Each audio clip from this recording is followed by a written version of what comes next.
All right, guys, this is Scott McKay from X and Y Communications. Welcome to this episode of The Mountaintop, where better men get better women. And a lot of you are probably looking at the title of this particular show thinking, McKay, what in the world? What side of the bed did you get up on? Have you changed your entire mind? Are you going in full AI hypocrite mode with us? Well, you guys know I've been pretty hard on AI over the years. All 3 or 4 years we've been talking about it, right? But the truth of the matter is, 4 or 5 months ago, I did develop an AI version of myself. You know it well by now. I talk about it all the time. It's the everyday carry, I call it, for big 4 men. And I call it Vominos. And it's basically an AI version of me that you can ask anything. Well, I wanted to do a show on it. And I wanted, I kind of wanted it not to only be my perspective. So my longtime bud, Rob Judge, from Scottsdale, Arizona, who I haven't talked to in a while, has actually developed something very similar, and his role as similarly, again, a dating coach for his guys. And I wanted to invite him on the show to talk about our respective AI selves, compare notes, and basically let you guys know where we are on the whole AI phenomenon right now. And more importantly, how does that relate to you? What's in it for you, if anything? So we're going to have some fun, and I think you guys are going to enjoy this. Rob Judge, yes, from Scott.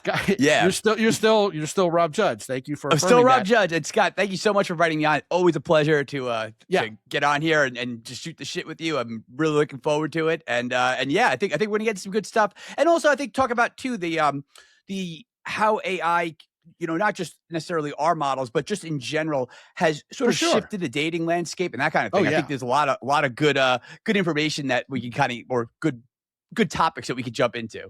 And the only 2 guys in my field I've ever known who talk faster than you and I are Doc Love and David Wygant, who both unfortunately have passed on. That leaves us. Yeah, we have to carry on the tradition of. Yeah. All right. So you took a little bit of a different approach and a lot of the same approach in terms of developing your AI. I named mine Vominos, kind of like, kind of a computer sci-fi name, a techie name like Lyft would be with a Y, or something like that, or, Reddit. I wanted to give it one of those techie names. I didn't name it like Coachly or anything like that with that weird phenomenon where they turn everything into an adverb. L-Y at the end. I didn't want to go that route. And I called mine Vominos because it means let's freaking go in Spanish. Sure, yeah. But it's spelled slightly different because it's an acronym, right? Virtual Ask Me Anything Networked Operating System, which kept that techie thing going, which I figured the guys would be there for AI. You just full on named yours Rob AI. Yeah, I didn't exactly workshop the name at all. I just, I kind of rolled it out from, I was using it with live coaching clients, and then I just rolled it out as a, essentially as something that any guy can go and, purchase and get on. So I didn't really give much thought to the name. Maybe I did it because I wanted to see what I would look like as like a cyborg. So I kind of leaned into the whole Skynet aspect of it, but. So you are the Robinator is what you are. The Judgeinator. I might have to change the name to that. Yeah, the Judgeinator. That's good. Yeah, Judgeinator. Really lean into that Skynet thing. Yeah. Fantastic. And I'm going to go ahead and defer to the simple fact that calling it Rob AI. I kind of felt a little self-conscious about naming it after me. I kind of joked about it being the Scot bot, kind of tongue in cheek. That was good. Yeah. To get the point across. Right. And maybe I should have just called it the Scot bot. But you just went ahead and laid out what it was. It's an AI version of you, as is mine with a different name. What caused you to develop yours? What series of events or what series of Substack articles did you read that said, man, this has got to be something I'm in on. I got to do this. It's funny. It wasn't so much reading any kind of Substack articles or anything like that. It was that I started realizing that a lot of the guys I coach, they would have these moments where they get anxious or they need a text or sometimes they need some kind of piece of information. And I somebody I would joke with my wife, I would say like, sometimes I almost feel like a 911 operator. I have to be like by the desk, and like someone calls, and I have to be like, "Oh, what's your dating emergency?" You know, I have like the headset on, Right. and I kind of wanted Same thing. a I get that version all of the that. time. Yes, yeah, the 911 operator line. So I started just by first just kind of like rolling it out to clients so that so if I couldn't respond to an email at like 2 a.m, they would have somewhere to go where they could start getting an answer or start working through an issue that they would have. And then I started realizing that, this is a bigger issue, right? And that's when I started thinking, okay, like maybe I can develop this and actually roll this out to offer this to not just coaching clients, but also to just the general public. Yeah. It really is much the same as my thought process. Now, I have a problem, and I'm going to raise up my hand and say I'm a socialholic. My problem is I've set the expectations with my guys in many ways, especially the guys who do 10 plus programs with me, that I under promise and over deliver, and they really can call me or text me at 2 o'clock in the morning, and I might actually answer them. I'm pretty quick on the draw. Got a lot of military guys, a lot of guys who are all about, honor, and, you've got to make your yes, yes, and we're going to do what we say we do. And I'm always on time for meetings and stuff like that. And I really have over delivered in that regard. And so I had a couple guys push back on the 24/7, 365 aspect of this thing. It's like, I emailed you on Father's Day morning one time and you answered me. So, why do I need this? Well, there's more to it than simply the ubiquity of being you without being physically present. And, indeed, if a guy wants to call me and I'm in the middle of this podcast with you, he's going to have to wait. I mean, it's just, I'm not exactly. This isn't the movie Multiplicity, and I haven't cloned myself 5x yet. Besides, I'd get dumber and dumber every time I cloned myself anyway, right? If the movie premise holds. But I love what you're saying about, hey, this AI thing, it's here. It's something that we can take advantage of and use. So why not? Because it adds value to these guys, right? Absolutely. And then the other thing too that I started noticing is I was getting a lot of guys that were coming to me after they had gone to ChatGPT, and they would read me back the advice that ChatGPT gave them, and it was like cringe city, And it's funny because like something your mom would tell you. Oh, like horrible. And the problem with ChatGPT too is that it gives it so confidently. It's like so confident in its advice and telling that, yeah, this is the text you have to send. Send it right now. And then these guys would follow the advice, and it was just like Wile E. Coyote going off the cliff. It's just it was you never order a good something outcome. from Acme, it gets there a second later, and you fall off the cliff. Yeah, exactly. 3 steps. Exactly. The interesting thing about ChatGPT and Claude nowadays, it's like they spy on each other. Is I don't know about you, but AI, the big LLMs, your Claude, Gemini, ChatGPT, they'll go through phases where something different completely smacks of AI. First of all, it was M dashes, and what my son calls the piss filter on every picture it draws was all kind of yellow and sepia toned. Nowadays, that's not this, it's that. Like, hey, that's not confidence. That's true attraction. And I see Facebook post after Facebook post with, that's not politics, that's religion, and it's just like, oh God, here we go. So not only does ChatGPT give you answers like it's your mommy talking to a 12-year-old, it's Mr. Nice Guy. Yeah. It won't tell you the whole truth. And it won't even tell you the whole truth after you order it to do so, I've noticed. And it gives the same format every time. It's like same advice, different words. And it's all very safe. And guys will be like, well, but it's drawing from all the wisdom of the internet. Yeah, but it's a predictability driven model. Yeah. So it's giving you average. what most people are saying and giving you the most generic advice ever. It's funny you mentioned that, because on my page for Vominos, I was given such a massive, awesome gift by Claude AI. I couldn't believe it. I almost chunder-gusted my Diet Coke when I read it. But I was talking to it about my program and improving it. And it just, if you get to know Claude and Claude gets to know you, it'll be real chummy with you. And it'll say, look, it admitted to me that I'm better than it is at this. And that Vominos is better. It's like, look, you guys know you have a common thread of advice that stays consistent. I'm wired to be basically Yeah. your virtual assistant. I'm wired to be your yes man. I don't Yeah. have it in my coding to give the hard truth to guys and to think out of the box in terms of like all these difficult in the trenches problems with women. So yeah, Yeah. Vominos is worlds better than I am. Man, I screenshot that bad boy I was and gonna I say, put it right here. I said, look, even testimonial. Claude AI admits Yeah. this is better than using big AI. And it is. Yeah. And when guys try it and they give it a whirl, you know, I'm sure this is the same for Rob AI as it is for Vominos. They go, wow, I'm kind of really shocked. It talks like you. I go, Yeah. yeah, it does. Yeah. It does. And I mean, I'm sure yours is the same way. Yeah, and that was one of the things that I really tried to train it on. Was I also trained it on like hundreds and hundreds of client transcripts. So, you know, I would finish the call on Zoom, and then Zoom would Yeah. would bang out the transcript, and I would have it analyze a transcript, not just for the like the, you know, the teaching lessons and the you know, the coachable moments, but also just to pick up on my little idiosyncrasies, my nuances, the metaphors I like to use, the way that I like to explain things. Like if I'm going to relate something to a movie, kind of like what, you know, when we jumped on this call, you had mentioned the Patrick Swayze. You know, I have I do my it all little the time. repertoire Yeah.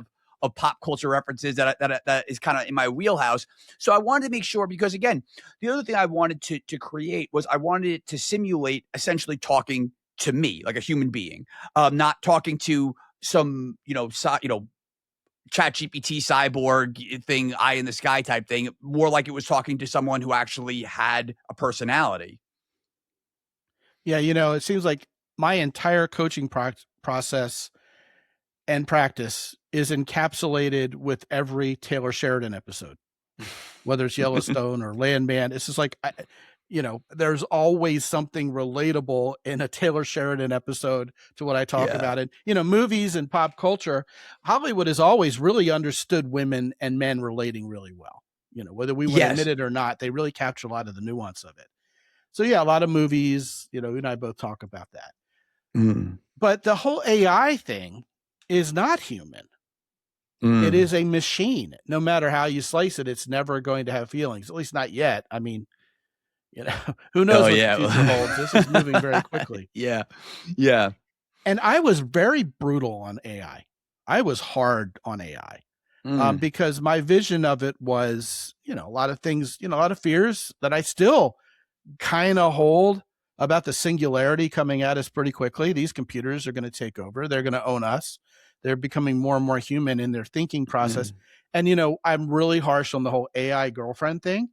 Oh You yeah. know, I mean, having a yes man girl, yes girl, right? Having this fake bot tell you that you're gorgeous and hot and sexy and what they want to do to you behind closed doors, you know, it's not real. That's not a Yeah. human with agency, you know. And Mm. I go so far to say, look, if we've been created in God's image, that means we have agency and we make our own decisions. Having a robot chick do your bidding for you and never say no to you is going to get real boring very quickly to a human being. And then the whole idea of the real robots, which are fake humans, the fake um, cyber intimacy sham really Mm. ate at me. It ate at my soul. But Mm. then, you know, kind of like when the internet replaced the yellow pages. When was the last time you had the yellow pages, right? Yeah. This is not a fad. This is here. It's not something that's Yeah. coming tomorrow. It's here today. And we've got to figure out how to make it work for us.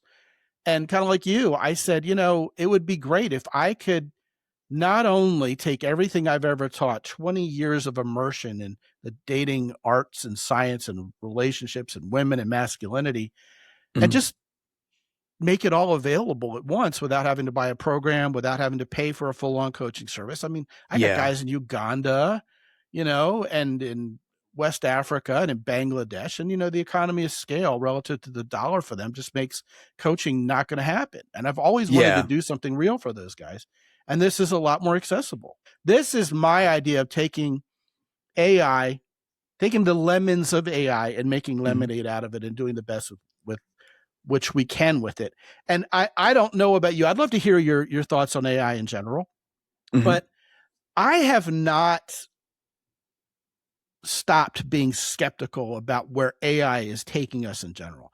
This is more my willingness to say, hey, what can I do with AI that is good? So I don't feel so much like a hypocrite as much as a guy who's not in denial about where we are nowadays technologically. What say you? Sure, yeah, and the thing I look at AI is that it's similar to the internet, right? Where the internet, it's brought some incredible innovations and things. I mean, we wouldn't be sitting here if it wasn't for the You got internet, it, right? obviously. We couldn't be having this job wouldn't exist if it wasn't for the internet. Video But at the same time, conferencing is futuristic, isn't it? Yeah. it is, yeah. You I don't mean, even if I hear the was a word kid, yeah. you don't even hear the word video conferencing anymore. You don't, yeah. But I remember when I was a Yeah. kid, the idea of like a telephone where you could see someone that was like something out of the Jetsons. It was like that, like flying cars. You know, it was like something that I was like, wow, maybe one day that'll exist. And now we have it, and we don't even like it really. You know, like Well, FaceTime. people resisted it.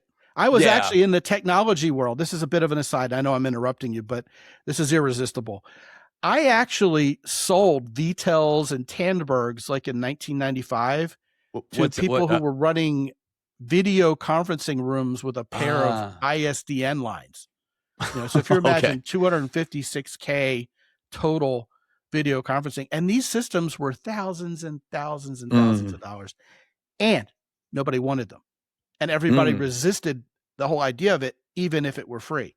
It's like, I don't want people to see me when I'm talking to them. I haven't gotten dressed. I don't want to get all dolled up for a phone call. And it Yeah. took years, didn't it, for people to wake up to the idea that this even has value. Now, 30 years later, Mm. we're Zooming each other and FaceTiming each other like it's no big deal. But people have to really get acclimated. I once Yeah. heard somebody say, it takes 10 years to get used to how old you are, which of course is kind of quippy and funny, you know, Mhm. sounds like a Will Rogers thing.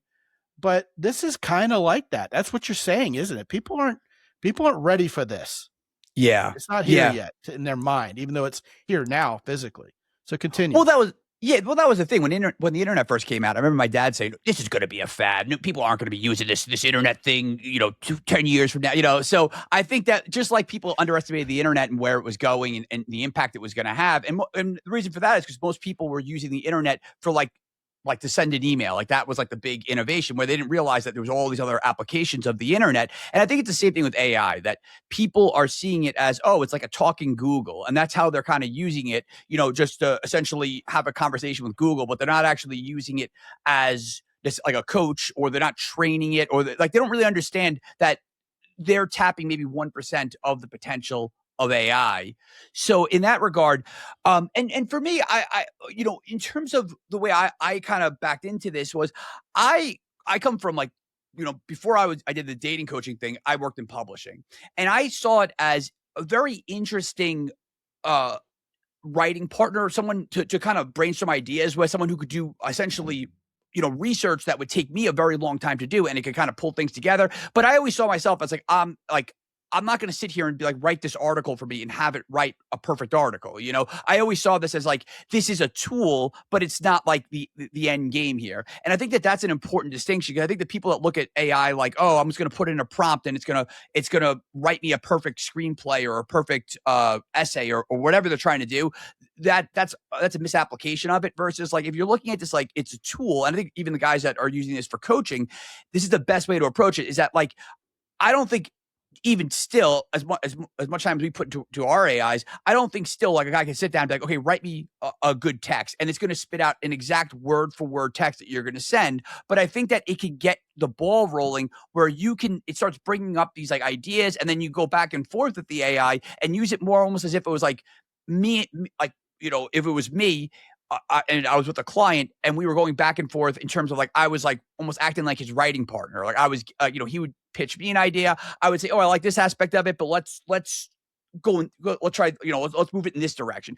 and we go back and forth. And then the end product would be exponentially better than anything he could come up with on his own, and anything better the AI could come up with on its own. But again, that's using AI as a tool, not using it as like, oh, okay, this is just a lazy man's way of, putting in a prompt and getting, a result. Yeah, that's exactly how I use Claude. Claude AI. If you guys aren't using it, and you're still stuck on ChatGPT or not using it at all.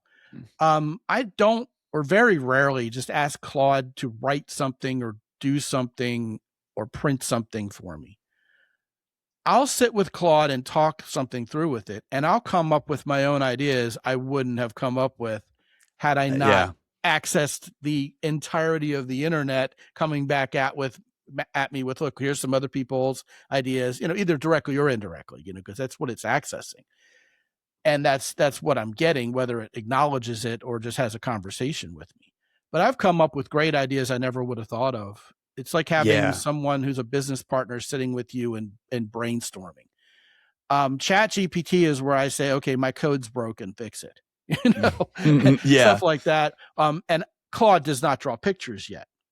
No. By the way, my estimation of Chat GPT grew exponentially the day it figured out how to actually draw attractive women with boobies. Once it got over itself and said, I'm sorry, I can't do that. That's against our guidelines. It started actually making attractive women. And that happened in one day with one release. I don't know if you noticed that. Oh, I didn't know that. No. Yeah. Oh no. It goes back and forth. The contest between Gemini, Grok, and ChatGPT in terms of drawing hot chicks is something that we talk about quite a lot in this niche. And I think ChatGPT is ahead of the game right now. Wasn't always. Midjourney's not bad too. Huh? Have you tried Midjourney at all? I haven't tried Midjourney. Midjourney. Oh, you got to get on there. I think the chicks on Midjourney might be the hottest. Well, okay. I don't know if they could be much hotter than my last master class. That was, I wanted to see some of them naked. But I mean, if you were to look at the original pictures of women I had on Vominos, like around Halloween of last year. Mm-hmm. Okay. And we're in March, end of March, last day of March is when we're recording this. So 5 months ago, they all looked like kissing. It's like, the thought of being with them is like kissing your sister. It was like just barely passable. Mm-hmm. Then Grok upped the ante. And I said, oh, finally women who are attractive that these guys would actually want. Then probably about 3 weeks or a month ago, I replaced all the pictures again with women from ChatGPT because I want very specific situations. Yeah.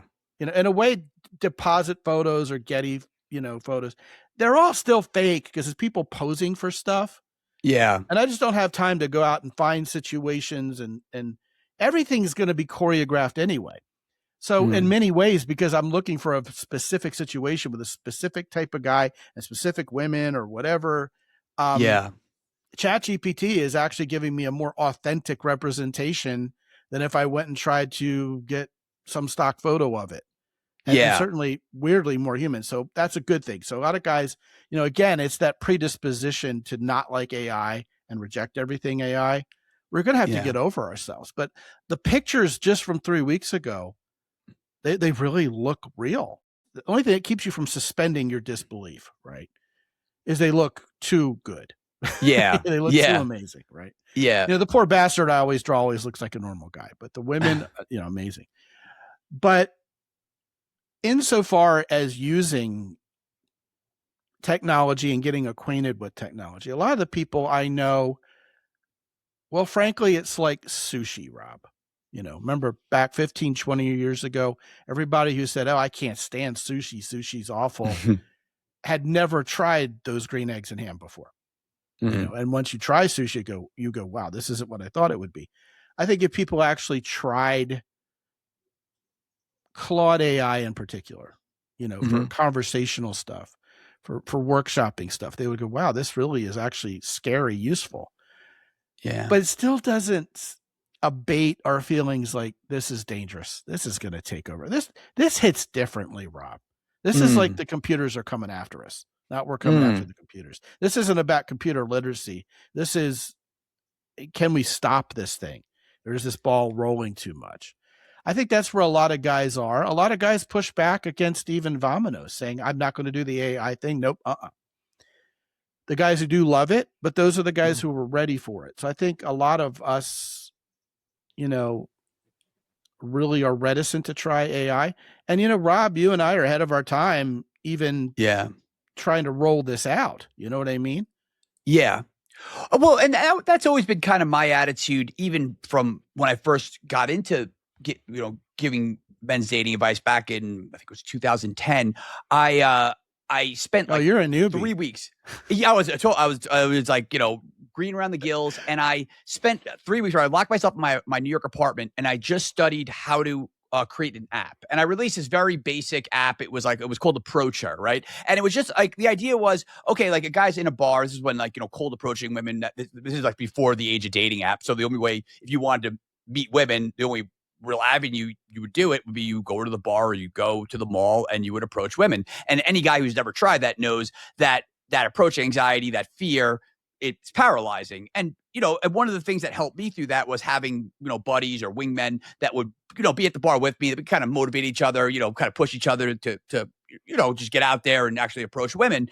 And so I wanted to create kind of like a little wingman in an app. So I spent about 3 weeks and I released this like kind of little buggy app that just barely got through Apple's quality control, but it got into the App Store and I sold it for like, I don't know, like $5 or something. And a lot of guys really liked it. And that really solidified in my mind this idea that rather than like not embracing the technology, it's like, okay, like we both know that like we have a knowledge base that is useful. But the problem is getting this knowledge to the people who need it. And the way I see the technology, now with the AI, is that the technology just makes it easier to disseminate the knowledge for what, to the guys when they need it.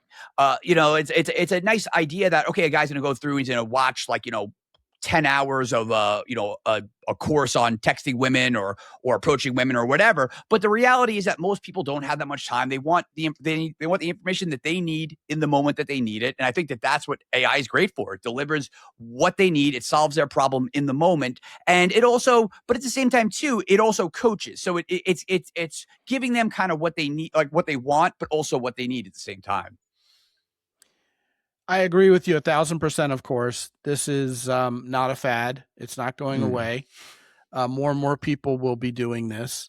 The guys who are early adopters of either Rob AI or Vominos will have a tool. I call it part of your everyday carry. Everyday carry, very with your Glock and your. I like it. Your well, I favor the key ports, but your Swiss Army knife. This is something you should have on you, and it's part of being prepared as an adult Boy Scout.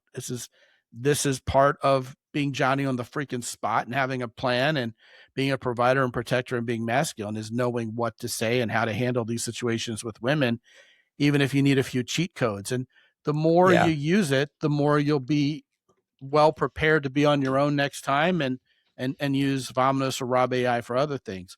But this whole aspect of the coach in your pocket, every time I see coach in your pocket, I know somebody workshopped this with ChatGPT, because ChatGPT loves to call this application a coach in your pocket, which sounds dangerously close to a dick joke to me. So I avoided it.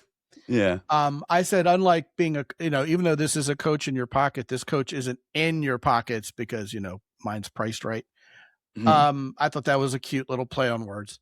But this idea that you can really have the next best thing to us right by your side whenever you need us, it's still not us, but it's not nothing. Yeah. It's something you have on the spot right there when you need us. And that's, we were joking about how we ghosted ourselves. You and I, independently of each other, both have of knowing about each other's gig until just very recently, both have pictures on our respective websites of us in like a holographic ghost-like image. You actually actively coaching the guy and me giving him like that Robert Redford thumbs up, like, you got this, you nailed it. Both of these guys with a beautiful woman. What really struck me about yours and made me laugh was the poor bastard in yours looks exactly like Adam Schiff. Who probably needs more help with women than any of us realize. So that was probably a good choice by AI to depict him, Yeah, I agree. I tried to, I was thinking like, Star Wars Force Ghost, it's just like when like Obi-Wan just kind of appears when you need him. Like that. That's a better prompt. Yes. That's a better prompt. Yes. Yeah. I like it. Yeah. That was fun. But like you said, it's a really interesting time. And to be honest, whenever I'm creating a product, I'm thinking of like, what would I have wanted when I was single? And this for me 100%. Would have been an invaluable tool because of the fact that, the idea that like, because, it's like, this is so much of a game of inches, right? So much about dating and attraction. It's a game of inches. As much as people want to deny that. Kind of like porn. Well, how's porn a game? Oh, because like, is that a dick joke or very nice? Very nice. I like, well, the game of inches in dating, again, but also in porn, is that the difference between you getting the girl and the girl, ghosting you or not replying to your text sometimes comes down to one text. Like you get her laughing on that one text, that gets a little bit of momentum. Sometimes it comes down to like one read. A lot of the times it comes down to when you're spiraling and having someone to pull you back and being like, no, don't send her 5 texts in a row, vomiting your feelings to her. Just take a step back, go out for a run, go work out, go focus on something, watch a movie, do something else. And essentially, that game of inches, I think, is won or lost in those moments. And like you said, like as much as we try to be there for our clients, that no one can be there 24/7. But the next best thing is you have this AI in your pocket that the coach in your pocket, that you can pull out, and that can help you in that moment where, like, and again, like sometimes like the difference between like success or failure, getting the girl and not getting the girl, comes down to a couple inches. Yeah, keeping on the theme here, I have a problem with pulling it out because, there's 4 kids in this family. So again, the double entendres abound. I like Well, it. I think it's great that you and I thought about our guys first here. And you obviously did, and I did as well. I swallowed my pride. Mm, I didn't want to do this. I wanted mm, to be an AI denier. I had a program I did 2 years ago called Women and AI. And I mm. felt like I honestly laid out the landscape for the next several years on where this was all going and what to look out for that would be dangerous and where it would potentially be useful. And a lot of it was prescient and a lot of it was way off. It's an Mhm. obsolete program 2 years later. I give it away to guys if they want to use it. Basically. But here we are. It is moving at breakneck speed. Mm. I don't know how good the information in this particular podcast is going to be a year from now. Guys may, you know, watch it or listen to it and laugh. Mm. But for now, I, like you, really agree that, if you can't do one-on-one coaching because of the time or the Mm. financial resources, man, doing a Vominos or a Rob AI is a much, much better plan than just being left flat-footed. And you and I both talk about how it's not just like, all right, here's a woman in front of me. What do I say to her? It's not just a Mhm. pickup tool. Yeah. Okay. You can talk about your whole dating strategy. You can spend an hour on Vominos. That would cost $450 with me. And you Yeah. can pay for Vominos for 3.5 years for that, you know? Yeah. And again, the more creative you are, the better it will be. And I think that I certainly hope that this particular podcast episode has challenged guys to think about how they're not only accessing but using the advice that they put towards their betterment with women from this day forward. I think it's great. I want to go ahead and send guys to your particular version that you call Rob AI, and I appreciate the page is a lot of fun. I really enjoyed your page. Your it. I page is appreciate that. at least as Thank you. fun as mine is. Okay. Go to mountaintoppodcast.com/Rob AI. Okay. It'll look like Robi, but Rob AI, 5 letters. And they'll be magically teleported to your version. And it's a naked link. I don't even get paid for when guys use yours. This is, I think it's going to be a good service to both your version of yourself and my version of myself that we play in this sandbox nice. And, guys, obviously you can go to mountaintoppodcast.com/Vominos, Mhm. VAMANOS. And like me, you have like a free trial, right? Yes. So guys Yeah. can see it. Yeah. Yeah. Yep. Good. That's perfect. Because if you're skeptical, all you need to do is try it a few times. Yeah. Exactly. Yeah. That's how I figured that they guy gets on there, sees, okay, is this a good fit for me? Do I like the advice? And, if it's not a good fit, it's just better off to just not, just get you don't have to, you don't have to use it, but like, Well, that's an important point. If you yeah, don't like my message and how I roll, then you're not that's going to like exactly it. Vominos any better because it Yeah. really is only our content and your content respectively. It really is our voice. So don't expect, Exactly. some sort of miraculous, different kind of contradicting advice from this person. Don't expect it to tell you what your itching ears want to hear. You still got ChatGPT for that. This is the truth, and this is what works. Yeah. Exactly. Good stuff, man. Well, I'm so glad we had this conversation. It was Scott, fun. I enjoyed this immensely. Thank you for inviting me on. We should definitely do it again soon.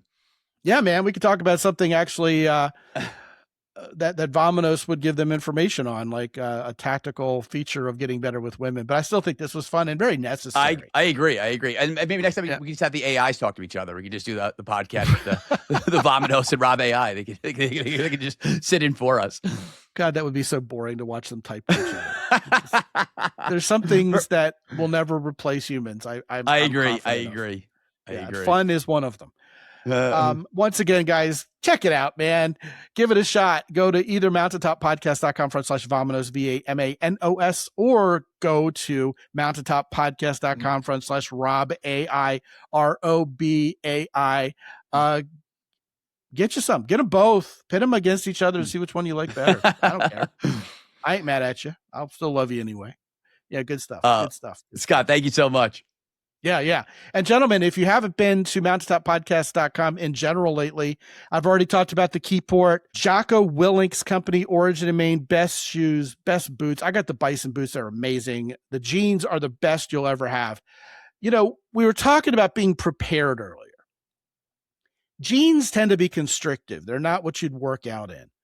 Jocko, being who he is, Navy SEAL guy, Brazilian jiu-jitsu guy, made in America, finest materials, okay, patriotic stuff, won't break the bank really. You can get into a bar fight with these jeans and it'll feel like you're wearing like Lululemon yoga pants or something. But I mean, what guy wants to wear a Lululemon yoga pants, right? Spend less money, have actually a real pair of jeans, and they're flexible and they fit and they're the best. Go check that out at Origin in Maine when you go to mountaintoppodcast.com/Origin.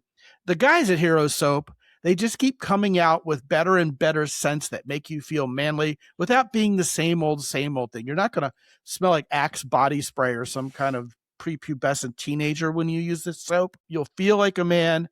You'll smell like a man, before he's worked out, the good version of smelling like a man. And Hero Soap doesn't put those fake chemicals in their stuff that, robs you of your masculinity from within. None of that stuff.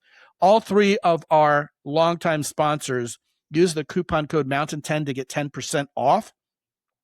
And gentlemen, definitely give either Rob AI or Vominos a try. That's what we're focusing on this show. You can get Vominos from my website. You can go to mountaintoppodcast.com/Rob AI and just realize, this is a lot like back when the guy from MGM said, nobody wants to hear actors talk. Right? 30 years ago, people were like, nobody wants to do video conference. And what's this internet for? This will be a fad.